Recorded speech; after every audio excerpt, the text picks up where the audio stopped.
This is Creepy, a podcast dedicated to sharing the most famous, chilling, and disturbing creepypastas and urban legends in the world.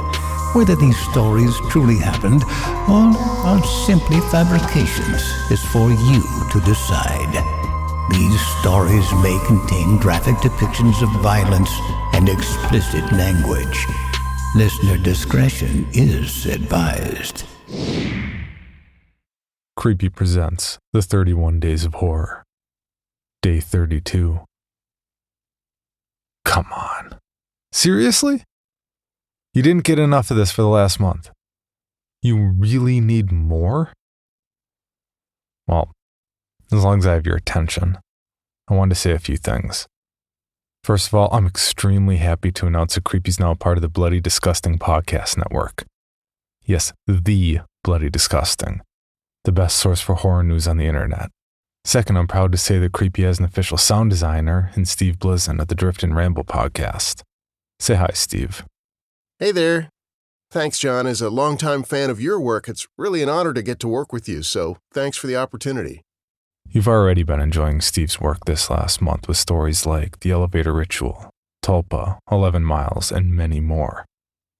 Thanks to him, no one's going to have to endure the true horror of what I do with sound design. It also needs to be said that the 31 Days of Horror wouldn't have been possible at all without the help of a lot of people. Not only you, the listeners, who I'm so grateful for, but also the writers who sent in their work and the unsung heroes, the guest sound designers. Pacific Obadiah of the Late Clarity podcast, Vin Ernst, Michaela Lamontia, Danilo Battistini, Thoreau Smiley, Emery Rockenfeld, the incomparable John Ballantine of Campfire Radio Theater, Austin Beach of the Winnebago Warrior, The Tale of John Waynaby, Jesse, the man of far more vocal range than me, Owen McCune, Rick Coast, the creator of The Behemoth, Scotch, Inhale, and so many more amazing podcasts, and of course Paul Sading of Fate Crafter Studios, creator of Atheist Apocalypse, Subject Found, and Diary of a Madman. Finally, your support means the world to this podcast. Please consider becoming a donor at patreon.com/creepypod. Donors get early access to new stories, podcast swag, commercial-free episodes, and stories that will never appear in the normal feed. Your donations ensure that Creepy keeps coming. If you're looking to support the podcast and want some gear, please check out cottonbureau.com/product/creepypod or follow the link in the show notes for the new official Creepy Podcast t-shirts and hoodies. These shirts will only be available for a limited time, so order yours now. And when they're gone, they're gone. If you want to support the podcast but can't afford to donate, please take a few moments to go to iTunes and leave a review. 5-star reviews are the best way for the podcast to stay visible to more listeners. Okay, are all the people who immediately turned off the episode because I was taking time to thank important people gone? Good. I'm a firm believer in tapering off. So as a bonus for all you creeps out there, I'll give you a little hair of the smile dog that bit you. Happy puppet syndrome.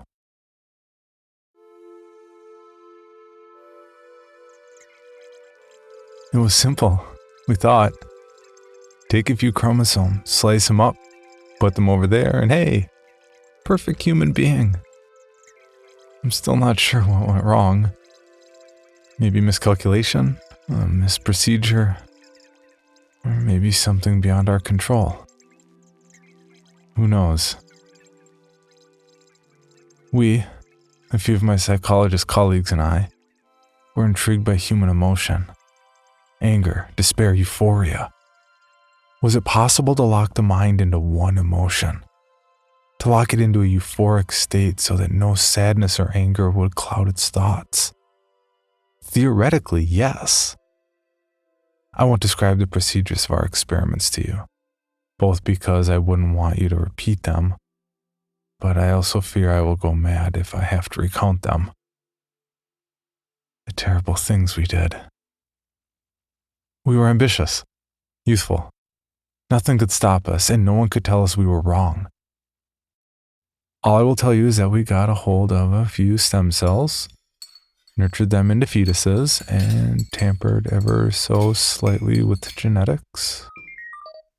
The experiment was called the Angel Man Project, and the goal was to create a being which felt only happiness. But something went wrong. Terribly wrong. Half of the test subjects died unexpectedly, without warning and without cause. The remaining half were mostly born hideously distorted. 3 were born well. Perfect, we thought. A human with mental capabilities beyond any other due to its locked euphoric state. They were perfectly normal up to 18 months. That's when the first symptoms appeared. Lack of balance, trouble sleeping and eating, low responsiveness. We all panicked on the inside, of course, but on the outside we remained calm and continued the project. We should have ended there. We should have taken those damn subjects and euthanized them and burned them and closed the lab. But we continued. Things only got worse. The subjects' movements became increasingly sporadic, and they still could not utter words, although they could laugh. And did so often. Much too often. Not happy laughter, but quiet, almost nervous laughing. Nearly constant. No matter how much pain was inflicted on the subject, it merely stared at you and laughed, as if it were mocking you, calling your attempts to harm it futile. We expected the subjects to have extra learning capabilities. Quite the opposite occurred. Their mental development was severely delayed. They couldn't pay attention to something for more than a few minutes before lapsing into a laughing fit. But we continued, hoping that these symptoms would clear up as the children got older.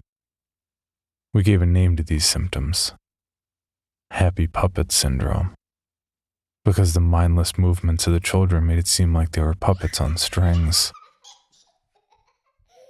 5 years into the project, we realized there was no hope. We could no longer stand the incessant laughing of these children, as if they knew something we didn't, as if some kind of joke passed between them. To look at a child and see it twitch sporadically and laugh excessively is a haunting thing. 2 of my colleagues had already quit because they could not stand it. I never heard from them afterwards. They are most likely dead. The children had not talked for 5 years, only laughed their damned laugh. We went in to give them breakfast, and they stared at us with their huge eyes, twitching, giggling, and saying nothing. We laid the meal in front of them and left. The meal was laced with toxins that would silently and painlessly kill the subjects. It was a painful thing to do, but it had to be done. However, it would not be that easy. As a friend of mine set a tray of food down in front of one of the boys, the laughing stopped. The boy looked up at my friend, his eyes suddenly dark, dead serious, and the laughing gone.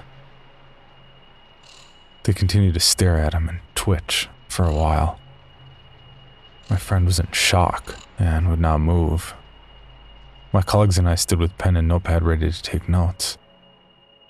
Suddenly, my friend fell to his knees, grasping his head and yelling furiously. He appeared to be in tremendous pain. My colleagues and I were so surprised by this we could do nothing but sit and watch. My friend collapsed to the floor, yelling curses. He jerked violently a few times, and then went limp. I held back the urge to be sick, more successfully than a few of my colleagues. Something about this was not normal. A dark presence seemed to tower over us. We immediately sealed the entrance. The boy stopped, looked at the door, and laughed. He fell to the floor, twitching and rolling about, laughing insanely. The two others did the same. After a few minutes, the fit ceased, and they stood up, still twitching, still giggling. The lights went out. I heard crashes, glass shattering, screams. The most terrifying thing of all were the haunting whispers coupled with the quiet laughing. When the lights went back on, the subjects were gone. Two of my colleagues lay unconscious beside me, their bodies twisted at odd angles. Blood trickled from their drooping mouths. At first, they appeared to be dead. They showed no vital signs. But as I leaned in, I could hear them laughing, ever so slightly. I went over to examine my friend. No pulse, no breathing, but he continued to laugh quietly. Although the subjects had gone, I still felt as if something were watching me. Something that was just at the edge of my vision, but I would never be able to see. Me and one remaining colleague closed everything down immediately. Before leaving, we destroyed our research and locked and barricaded the lab. I lost communication with my colleagues. I presume they're dead. I still feel like I'm watched. I still hear the laughing, the whispering, in my dreams and sometimes when I'm awake. When I do, I run. I get up and I leave wherever I am. I'm not able to stay in the same place for more than a few days because of this. It spread. Other children were seen with similar symptoms. I have no idea how it spread. It shouldn't be something that spreads. Somebody somewhere made up something about a disjunction of the 15th chromosome, and that kept the people happy and in the dark. For now. So far, the spawn are not dangerous. But I know the originals still lurk somewhere. I know they're coming for me. I know they'll find me. I accept this. It's what I get for attempting to tamper with nature. I leave this here as a warning. They're coming for you, too. They're coming for all of us. If ever you hear whispering, laughing at the edge of your hearing, run. If you ever feel as if something stands right at the edge of your sight but you cannot look at it, run. Also, I warn you this. 1. Do not tamper with what is not yours. 2. Even angels can be demons in disguise. And 3. Do not come for me. I'm as good as dead.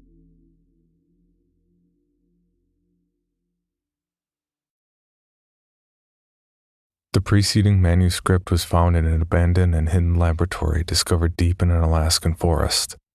The laboratory consisted of an observation room and a containment room. The containment room was barricaded and locked, and the entire lab seemed to have caught fire at one point.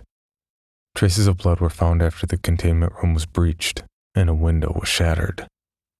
The exact nature of this lab is yet undiscovered.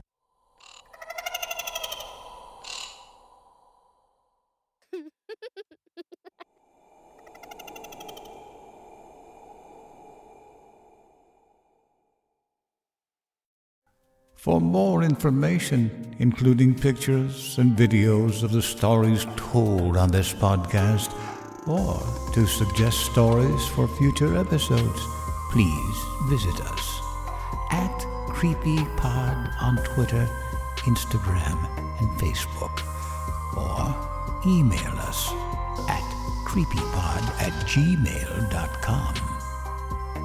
All stories told on this podcast can be found at creepypastawikia.com and are protected by a Creative Commons license.